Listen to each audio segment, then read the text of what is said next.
Welcome back guys, I'm Nick from ACTIV Chiropractic, and today I'm going to show you some exercises that you can avoid in the gym to prevent shoulder injuries, just due to the particular way our shoulders are made.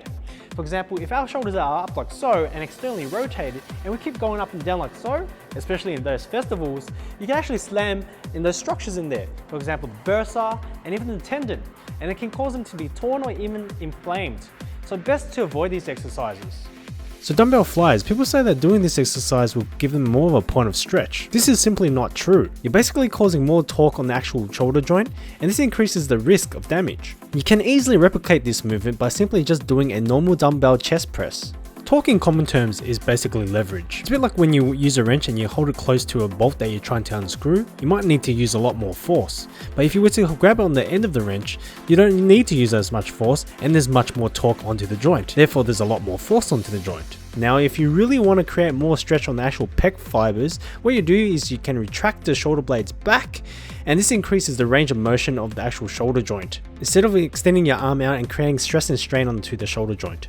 If you were to pay attention to my shoulder joint here, you will notice that it will go into the exact range of motion even if you're doing dumbbell flies or even dumbbell chest press. This just proves that you don't need to do dumbbell flies to create more of a point of stretch. So this is barbell shoulder presses behind the head. Now a lot of people might argue that doing this behind the head can overload the shoulders a lot. However, this is completely out of the normal range you would use your actual shoulder joint. If you really think about it, you only use your arms in front of you. Now the normal range of the actual shoulder joint is usually anterior movement, which is basically movement in front of you. Now what that does is basically if you have your arm in front of you, the actual force of the weight actually goes back into your shoulder joint. So any type of weight actually pushes back into your shoulder joint, so it's actually stabilized by your shoulder blade.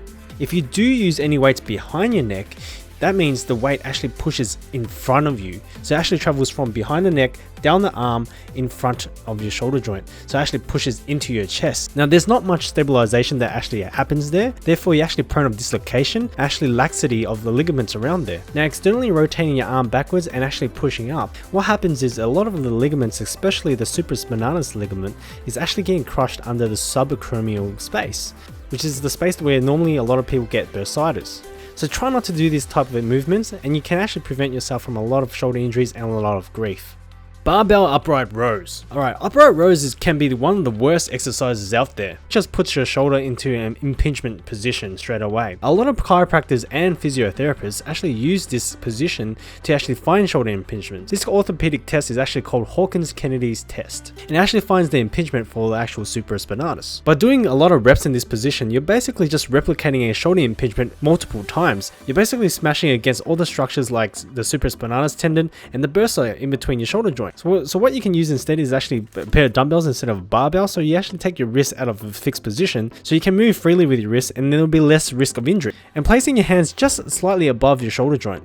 This actually takes your shoulder joint out of the impingement position.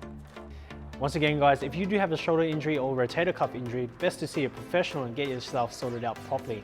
Now if you already have that issue already, check out my rotator cuff rehab series or my essential rotator cuff stretches. They're great to actually get you back on track. Now if you want to support my channel, hit like, hit subscribe, comment below if you have any questions, and I'll do my best to reply to them. And I'll see you guys next time.